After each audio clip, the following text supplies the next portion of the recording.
Good morning friends. कैसे हो आप लोग? बढ़िया। ठीक है फ्रेंड्स, आज हम स्टार्ट करेंगे हमारा chapter number 2, dual effects of transaction and types of accounts. यानी ड्यूअल इफेक्ट्स का मीनिंग होता है टू इफेक्ट्स। ड्यूअल इफेक्ट का मीनिंग क्या होता है? Two effects. सबसे पहला टॉपिक क्या डिस्कस करना है? Meaning of business transaction. यानी बिजनेस ट्रांजेक्शन है क्या? First of all we are required to identify the transaction. यानी उसको हमें आइडेंटिफाई करना पड़ेगा कि कौन से टाइप का क्या ट्रांजेक्शन है। ठीक है। अब फर्स्ट, पहले तो वो बिजनेस का ही ट्रांजेक्शन हो जाए। It has to be business transaction, यानी बाहर का ट्रांजेक्शन चलेगा नहीं। सेकंड है, it has to be economic transaction of business, यानी उसमें मनी इन्वॉल्व होनी। इकोनॉमिक ट्रांजेक्शन यानी मनी भाई इन्वॉल्व होनी ही चाहिए। ठीक है। यानी money is the only measurement of economic transaction. Third one is, सीधी बात है, मैंने ही बोला, economic transaction should be have monetary value, यानी वो ट्रांजेक्शन को मेजर हमें मनी में ही करना है। ठीक है। Next, business transaction can be cash on either credit, यानी वो कैश पे भी हो सकते हैं और क्रेडिट पे भी हो सकते हैं। Business transaction can be either internal और एक्सटर्नल, दोनों ही हो सकते हैं। These all are requirement of economic यानी बिजनेस ट्रांजेक्शन। ठीक है। अब जो भी बिजनेस ट्रांजेक्शन होते हैं ना फ्रेंड्स, वो आइदर एक्सचेंज ऑफ गुड्स और सर्विस के लिए होता है। जो भी बिजनेस ट्रांजेक्शन होगा, एक्सचेंज यानी लेन देन। ठीक है। तो आइदर वो गुड्स के लिए हो गया, अदरवाइज सर्विस के लिए होंगे। गुड्स के लिए, अदरवाइज सर्विस के लिए होंगे। ठीक है। और आइदर वो कैश पे होंगे, अदरवाइज क्रेडिट पे होंगे। आइदर वो कैश पे होंगे फ्रेंड्स, वो क्रेडिट पे हो सकते हैं। मिनिमम 2% आर रिक्वायर्ड, यानी कोई भी इकोनॉमिक बिजनेस ट्रांजेक्शन के लिए there are 2% must be required, यानी दो या दो से ज़्यादा हो सकते हैं, मिनिमम 2 तो चाहिए ही चाहिए। फ्रेंड्स, नेक्स्ट टॉपिक है क्लासिफिकेशन ऑफ बिजनेस ट्रांजेक्शन। यानी बिजनेस ट्रांजेक्शन कौन कौन से टाइप के हो सकते हैं, यानी क्लास, टाइप्स ऑफ, इसको आप बोल सकते हैं टाइप्स ऑफ बिजनेस ट्रांजेक्शन। उसमें पहला है इकोनॉमिक ट्रांजेक्शन, तो फिर से वही का वही, यानी नॉन इकोनॉमिक ट्रांजेक्शन को डिस्कस करने की जरूरत ही नहीं है। Which are the non economic transaction friends? The transaction which are not measured in terms of money, which all are economic non economic transaction.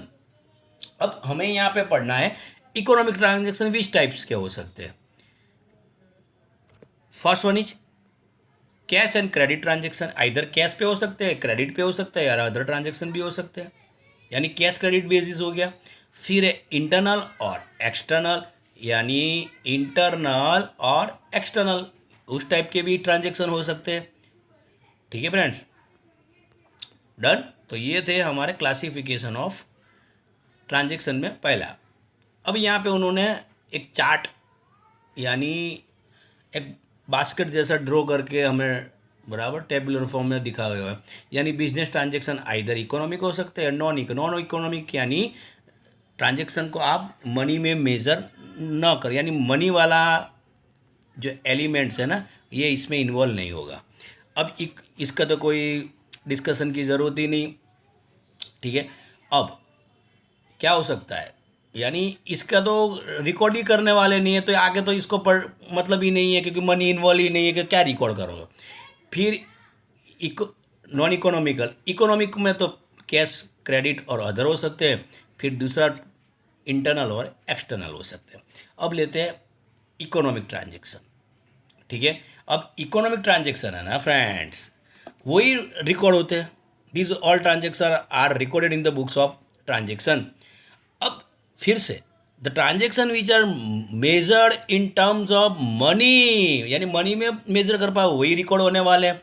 फिर आइदर वो कैश पे हो गए, अदरवाइज क्रेडिट पे हो गए। This all are economical transaction. ठीक है। अब जो इन फ्यूचर जो भी हम मनी की एक्सचेंज करने वाले हैं, जो भी इन फ्यूचर जो भी मनी के एक्सचेंज हो रहे हैं, उसमें हमें कौन कौन से रिलेशन डेवलप हो सकते हैं? डेटर्स, और क्रेडिटर्स, वो रिलेशन डेवलप होने वाले हैं, सीधी बात है। These all are included in economic transaction. अब there are two main important aspects which are include in economic transaction. First one is exchange of, either cash होगा, एसेट्स होगी, गुड्स हो सकता है, सर्विस हो सकती है, किसी का भी एक्सचेंज हो सकता है। Assets, goods, cash, service, whatever may be, minimum 2% are required, क्योंकि एक्सचेंज करना है। एक्सचेंज मीन्स दैट मीन्स लेन देन, एक एक लेगा तो दूसरा देगा, दूसरा देगा तो आगे वाला लेगा, ठीक है ठीक है। नेक्स्ट, यानी फिर से exchange of cash, assets, goods और सर्विस। नेक्स्ट, क्रिएशन क्या होगा, रिलेशनशिप कौन कौन सी डेवलप होने वाली है, तो उसमें आप जैसे ही आप गुड्स, सर्विस, एसेट्स, कैश की एक्सचेंज करोगे फ्रेंड्स, तो डेटर्स क्रेडिटर्स का रिलेशन डेवलप होने वाला है, ठीक है फ्रेंड्स। अब बिजनेस ट्रांजेक्शन वही है, यानी 2% के बीच में ही होगा ये जो भी होने वाला है। ये this both the condition are required to fulfil, ठीक है, विच इज कॉल्ड बिजनेस यानी economic transaction. These all transaction are recorded, ठीक है फ्रेंड। अब I am repeating my dear friend, which are the business transaction, the transaction which are measured in terms of money are business transaction. Let's take an example. हमने कोई business furniture का हम कर रहे हैं, बराबर। अब now we are purchasing 30,000 rupees of wood, तो these transaction are called business transaction, क्योंकि ये राधे श्याम ना, the traders name is Radhe Shyam, पर यहाँ पे देख लो आप,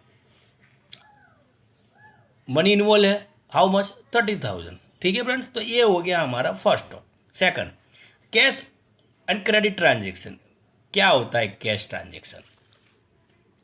अब आप गुड्स और सर्विस के सामने कैश होगी तो आपको, यानी आप गुड्स और सर्विस दोगे तो कैश लोगे, अदरवाइज आप गुड्स और सर्विस लोगे तो कैश दोगे। यानी गुड्स और सर्विस आप परचेज करोगे तो आपको कैश देनी पड़ेगी, अदरवाइज आप गुड्स और सर्विस सेल करोगे तो सामने आपको कैश मिल जाएगी।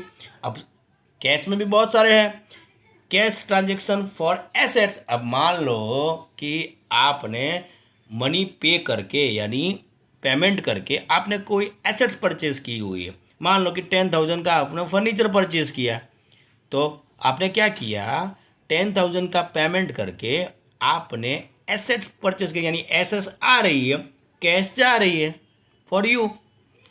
40,000 में आपने स्कूटर सेल कर दिया, दूसरा एग्जांपल ले लेते हैं, तो यहाँ पे एसेट्स जा रही है यानी स्कूटर जा रहा है, कैश आ रही है, क्लियर है।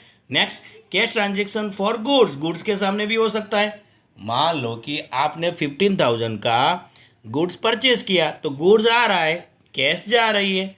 आपने 18,000 का गुड्स सेल किया तो गुड्स जा रहा है, कैश आ रही है। यानी ये हो गई कैश ट्रांजेक्शन, एक यानी एसेट्स के सामने कैश, फिर एक गुड्स के सामने कैश। अब last one is cash transaction for service. अब आप कोई सर्विस ले रहे हो तो आपको पेमेंट करना, मान लो कि आपकी शॉप में कोई काम कर रहा है और आपने अपने एम्प्लॉई को 12,000 सैलरी पे की, तो आपको मिला क्या, सर्विस, क्योंकि पूरे पूरे महीने यानी पूरा मंथ उसने आपके यहाँ जॉब की होगी, उसने अपनी सर्विस दी होगी, उसने काम तो किया होगा ना पूरे महीने, तो आपको सर्विस मिली, सामने आपको उसकी सैलरी का पेमेंट करना पड़ा, तो वो कैश का पेमेंट करोगे आप, तो कैश जा रही है, यानी सर्विस आ रही है, कैश जा रही है।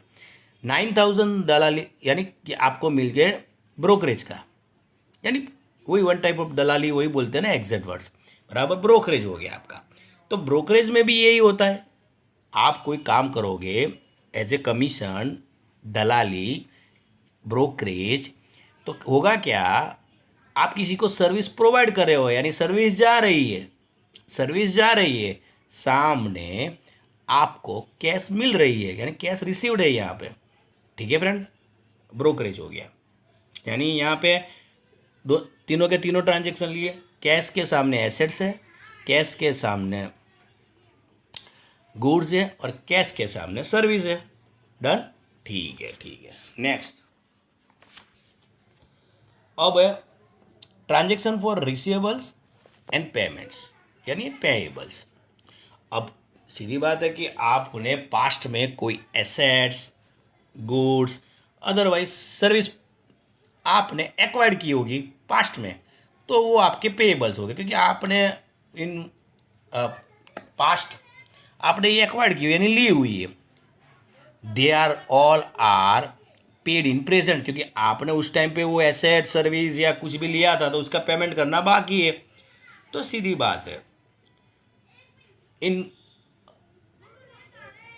any amount which are outstanding to receive for assets, goods or service provided in the past is called receivable। यानी पे करना बाकी होगा तो पेएबल्स कहलाएगा, रिसीव करना बाकी होगा तो रिसीवेबल कहलाएगा, क्योंकि आपने कोई गुड सर्विस या एसेट्स आपने प्रोवाइड की होगी, एक्वायर की होगी तो पेएबल्स में जाएगी, प्रोवाइड की होगी तो रिसीवेबल में जाएगी। ठीक है फ्रेंड्स। अब मान लो कि आपने रमीला से आपने 3000 का गुड्स परचेज किया था इन पास्ट, तो now in present you are required to pay that. तो सीधी बात है, ये आपका हो गया पेएबल्स। पर हो सकता है कि आपने किसी को गुड सेल किया हो, यहाँ पे एग्जाम्पल है रोशनी। इन पास्ट आपने रोशनी को 4000 का गुड सोल्ड किया हुआ था। ठीक है, this amount are still outstanding in present, received you in cash, या you are receiving in cash, तो यानी अब मिल रही है आपको, तो ये आपका रिसीवेबल हो गया।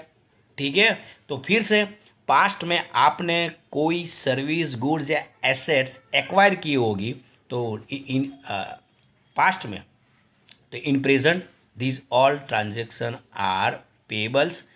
पास्ट में कोई गुड सर्विस या एसेट्स आपने प्रोवाइड की होगी तो वो आपकी हो जाएगी रिसीवेबल्स। नेक्स्ट है फ्रेंड क्रेडिट ट्रांजेक्शन। कौन सा है फ्रेंड्स? Credit transaction. क्या है क्रेडिट ट्रांजेक्शन? आप कोई भी एसेट्स, गुड्स और सर्विस, कोई भी एसेट्स हो, गुड्स हो या सर्विस हो, कोई भी, बराबर, आप इमीडिएटली पेमेंट नहीं करते हो या इमीडिएटली पेमेंट रिसीव नहीं करते हो, तो these all transaction are called credit transaction. यानी वो जो भी मनी है फॉर दोज पर्पस, सेल्स भी ले सकते हो, विच आर रिसीव्ड और पेड इन फ्यूचर, यानी फ्यूचर पे है, रिसीव्ड और paid in future, this all are credit transaction, this all are credit. यानी जो भी अकाउंट्स का सेटलमेंट है ना, अकाउंट का जो भी सेटलमेंट है वो इन फ्यूचर होगा, यानी accounts are settled in future. But कौन सा रिलेशन क्रिएट होता है on the basis of credit transaction? Debtors and creditors, debtors and creditors का रिलेशन एस्टेब्लिश होता है as far as credit transaction is concern. ठीक है फ्रेंड, नेक्स्ट लेके एग्जाम्पल।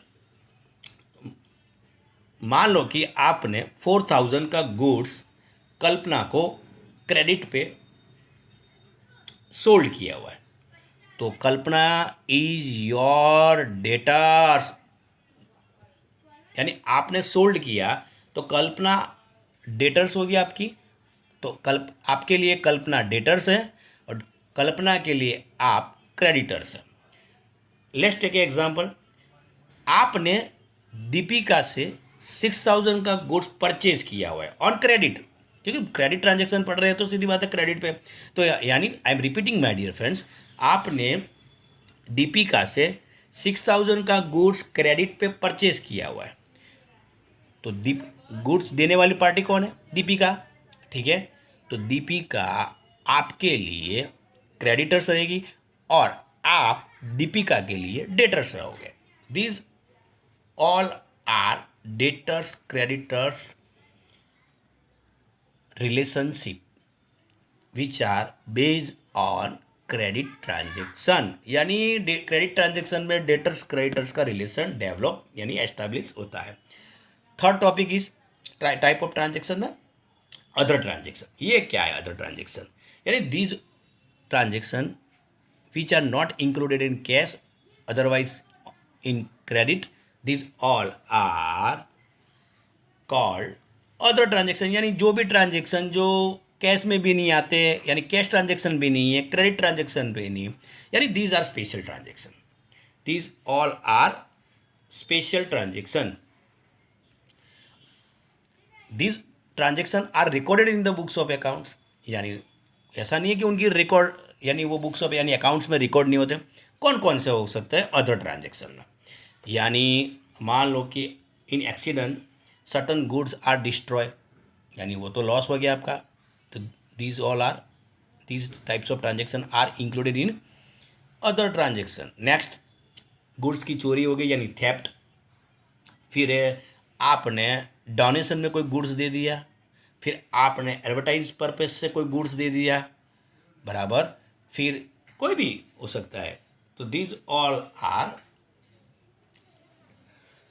Other transaction. नेक्स्ट, अब लेते ट्रांजेक्शन का जो बाइफर्केशन है यानी क्लासिफिकेशन है, उसमें लेंगे इंटरनल ट्रांजेक्शन और external transaction.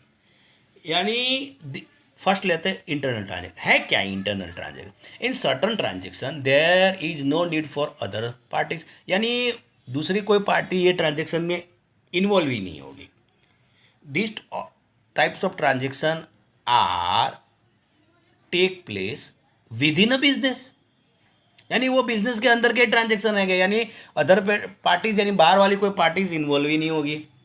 And these all transaction are recorded in the books of accounts. Let's take example, depreciation on assets, यानी आप एसेट्स को यूज़ करते जाओगे तो एसेट्स की वैल्यू डिक्रीज होती जाएगी, विच is called depreciation, depreciation of assets. फिर कोई भी एसेट्स है, बराबर, उसमें कोई लॉस हो जाए, फिर कोई भी नेचुरल क्लाइमिटी है उससे कोई लॉस हो जाए, ठीक है, this all are economic transaction but non cash transaction, यानी उससे कैश से कोई लेना देना नहीं है, ठीक है। Next, external transaction. These transaction are between business and other parties, यानी उसमें बाहर की पार्टी इन्वॉल्व होती ही है। These all transaction are recorded in the books of accounts. All सबके सब हो गए। लेट्स टेक एग्जांपल, फिर तो आप कोई भी ले लो, आप कोई कस्टमर को आप गुड्स सोल्ड करोगे, कोई आपके ट्रेडर से आप गुड्स परचेज करोगे, आप अपने वर्कर्स को एम्प्लॉयज़ को सैलरी पेड करोगे, आपको इंटरेस्ट मिल रहा है बैंक में से, आप इंश्योरेंस का प्रीमियम पे कर रहे हो, या मशीनरी परचेज कर रहे हो, फिर आप बैंक में से कैश विड्रॉल कर रहे हो या डिपॉजिट कर रहे हो, this all are external transaction. यानी कोई ना कोई सामने पार्टी इन्वॉल्व होगी। परचेस करोगे तो कोई किसी से तो परचेस करोगे, सेल करोगे तो किसी ना किसी को तो सेल, यानी सामने में कोई पार्टी तो होगी। बैंक है, बैंक के साथ ट्रांजेक्शन करोगे, सामने वाली पार्टी बैंक हो जाएगी। आप किसी को सैलरी पे कर रहे हो तो सामने सैलरी पे कर, तो कोई ना कोई तो सैलरी ले ही रहा होगा, तो सीधी बात है पार्टी इन्वॉल्व होगी। नेक्स्ट है नॉन इकोनॉमिक, ये तो पढ़ने की कोई रिक्वायरमेंट नहीं, पर नॉलेज के लिए, पर्पस के लिए, यानी which are the non economic transaction, the transaction which are not measured in terms of money are called non economical transaction, यानी जिनको आप मेजर ही नहीं कर पाओगे। मान लो कि किसी से आपको ऑर्डर मिला है, बराबर, आप किसी ने आपको ऑर्डर दिया हुआ है या आपने किसी को ऑर्डर दिया है, दोनों टाइप से ले सकते हो आप। यानी किसी ने आपको ऑर्डर दिया है, अदरवाइज आपने किसी को ऑर्डर दे दिया है, या 10,000 यूनिट्स बराबर का आपने ऑर्डर दिया हुआ है। तो ऑर्डर दिया हुआ है ना यहाँ से वहाँ से यहाँ गुड्स आया है, ना यहाँ से वहाँ गुड्स गया है, तो फिर तो ये कौन सा ट्रांजेक्शन हो गया? Non economical transaction. मान लो कि आपने अपने कस्टमर के लिए कोई मीटिंग की, बराबर, रखी हुई है बिजनेस एक्सपांसन के लिए, यानी आपको बिजनेस बढ़ाना, एक्सपांसन यानी बढ़ाना, आपको अपना बिजनेस बढ़ाना, तो आपने कोई मीटिंग रखी हुई है, कोई सेमिनार जैसा रखा हुआ है, this all are non economical transaction, ठीक है friends. Let's take a example, sum number 1 है यहाँ, describe the whether the following transaction are economic transaction या non economical transaction. Assets purchase for 10,000 economical transaction. क्यों? देख लो आप यहाँ पे goods are measure in terms of money, 10,000 है तो आपने एसेट्स ली, सामने कैश का पेमेंट किया, तो एसेट्स आ रही है, कैश जा रही है, economical transaction. Asset purchase from Radhika for 12,000 on credit, तो सीधी बात है ये भी इकोनॉमिकल ट्रांजेक्शन है। आ क्या रहा है? गुड्स।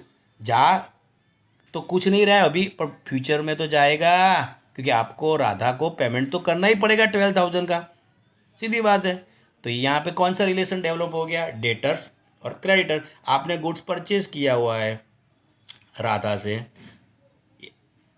ठीक ही बात है, सीधी बात है, तो राधा आपका क्रेडिटर्स हो गई बराबर, और आप राधा के लिए आप डेटर्स हो गए। एसेट्स सोल्ड फॉर 20,000, तो सीधी बात है ये भी इकोनॉमिकल ट्रांजेक्शन है। एसेट्स जा रही है, कैश आ रही है, एसेट्स जा रही है, कैश आ रही है। Assets sold to Meera on credit, credit पे ट्रांजेक्शन होगा तो कौन सा रिलेशन डेवलप हो जाएगा? डेटर्स क्रेडिटर, यानी सीधी बात है whenever the transaction on credit basis at the time debtors and creditors relation are establish और डेवलप्ड। तो यहाँ पे एसेट्स जा रही है और रिलेशन डेवलप हो रहा है डेटर्स और क्रेडिटर्स का, यानी आपको इन फ्यूचर मीरा से पैसे मिल जाएंगे कितने? 22,000 इकोनॉमिकल ट्रांजेक्शन। सीधी बात है 8,000 पेड फॉर वेजेस, तो सीधी बात है इकोनॉमिकल ट्रांजेक्शन, मनी इन्वॉल्व है 8,000। आप किसी, सीधी बात है आपने किसी को काम करवाया होगा तभी तो वेजेस पे करोगे ना आप, सीधी बात है। तो सर्विस मिल रही है, सर्विस आ रही है, यानी सर्विस अगेंस्ट कैश हो गया है, तो सर्विस आप ले रहे हो, पेमेंट करना पड़ेगा, यानी सर्विस के अगेंस्ट कैश हो गए। नेक्स्ट 9,000 रिसीव्ड फॉर रेंट, तो आप सीधी बात है ना, आपने अपने प्रॉपर्टी रेंटेड की होगी, रेंट पे दी होगी, तो आप सर्विस दे रहे हो, सामने कैश ले रहे हो। Next liability of 15,000 is settled, तो सीधी बात है ना आपने अपनी जो लायबिलिटी है ना वो आपने सेटल कर ली, तो यहाँ पे आपका जो लायबिलिटी थी वो डिक्रीज हो गई, कैश जा रही है आपकी, तो इकोनॉमिकल ट्रांजेक्शन हो गया। नेक्स्ट 18,000 रिसीव्ड रिसीवेबल्स, यानी आपको पैसे मिल रहे हैं, तो सीधी बात है ना, तो वो भी आपका हो गया, आपकी जो भी रिसीवेबल्स थी वो डिक्रीज हो जाएगी, तो रिसीवेबल के सामने आपकी कैश हो जाएगी, कैश आ रही है, सीधी बात है रिसीवेबल डिक्रीज हो रहे हैं। Next an order is received for supply of goods 10,000 which is non economical transaction, जो अभी हमने डिस्कस किया था, ये तो ये नॉन इकोनॉमिकल ट्रांजेक्शन हो गया, क्योंकि यहाँ पे ना कोई कुछ आ रहा है ना कुछ जा रहा है, बराबर ना। अभी तो ऑर्डर है, जब आप भेजोगे तभी होगा ना इकोनॉमिकल ट्रांजेक्शन, यहाँ पे तो अभी नॉन इकोनॉमिकल ट्रांजेक्शन। ये planning two is made for by one asset, यानी आप अभी एसेट्स परचेज करने का प्लानिंग कर रहे हो, अभी अपने एसेट्स परचेज कहाँ की हुई है, तो ये भी क्या कौन सा हो गया? नॉन इकोनॉमिकल ट्रांजेक्शन, तो ये भी नॉन इकोनॉमिकल ट्रांजेक्शन, अभी आपने तो प्लानिंग करे हो आप एसेट्स परचेज करने का, सीधी बात है ना। तो ये सीधी बात है कि अभी कुछ एसेट्स आ तो नहीं रही है, ठीक है फ्रेंड। तो फ्रेंड्स ये था bifurcation of assets and services, goods on the basis of economical और नॉन इकोनॉमिकल ट्रांजेक्शन, बराबर। लास्ट वाले जो दो थे which are non economical transaction, done. तो फ्रेंड्स अब लेते हैं, चल नेक्स्ट टॉपिक है identification of cash and credit transaction. अब कैसे पहचानोगे आप, ये वाला टॉपिक लेते हैं, यानी कैश ट्रांजेक्शन कौन से होंगे, तो पहले तो वो इधर कैश में होंगे, अदरवाइज बैंक से कैश आ रही होगी या जा रही होगी, यानी एक्सचेंज तो कंपलसरी है, यानी कैश आ रही होगी या जा रही हो, तो आ रही है जा रही है उसको ही बोलते हैं एक्सचेंज, बराबर। फिर इन सच टाइप्स ऑफ ट्रांजेक्शन, यानी ये ट्रांजेक्शन में होगा क्या, कैश वर्ड तो ट्रांजेक्शन पे कहीं ना कहीं मेंशन हो सकता है, if there is no cash word is not mention, तो name of person is not mention, यानी पर्सन का नेम भी नहीं होगा, तो भी वो which is call treated as a cash transaction. फिर से फर्स्ट टॉपिक है exchange of money, exchange of cash through cash होगा और बैंक हो सकता है। Second point, cash word transaction में मेंशन ही होगा, अदरवाइज मेंशन नहीं होगा तो नेम ऑफ द पर्सन भी मेंशन नहीं होगा, यानी दोनों रिक्वायरमेंट फुलफिल होनी चाहिए। एंड थर्ड, सीधी बात है कि ये वाले जो ट्रांजेक्शन होंगे यानी कैश ट्रांजेक्शन होंगे, आइदर वो कैश से होंगे या बैंक से होंगे, तो आइदर कैश और बैंक बैलेंस इंक्रीज होगा, आइदर कैश और बैंक बैलेंस डिक्रीज होगा। पैसे आ रहे होंगे तो कैश एंड बैंक इंक्रीज होगा, पैसे जा रहे होंगे तो कैश और बैंक डिक्रीज होगा। ठीक है फ्रेंड। क्रेडिट ट्रांजेक्शन फ्रेंड, अब यहाँ तो क्रेडिट ट्रांजेक्शन में प्रेजेंट तो कोई कैश आ रही नहीं होगी और जा रही, यानी एक्सचेंज तो होगा ही नहीं। फिर कौन सा रिलेशन डेवलप होगा क्रेडिट ट्रांजेक्शन में? डेटर्स और क्रेडिटर्स का रिलेशन डेवलप होगा, यानी एस्टैब्लिशन यानी इमरजेंस ऑफ। फिर नेम ऑफ पर्सन वो मेंशन होगा ही होगा, कैश और बैंक वर्ड मेंशन नहीं होगा। The word cash and bank is not mention, name of person is mention. फिर पर्सनल अकाउंट जो होगा, पर्सन का अकाउंट, वो इसमें डेफिनेटली इफेक्ट होगा ही होगा, यानी name of the person should be mention in the credit transaction. तो फ्रेंड्स, आज के सेशन के लिए इतना रखते हैं।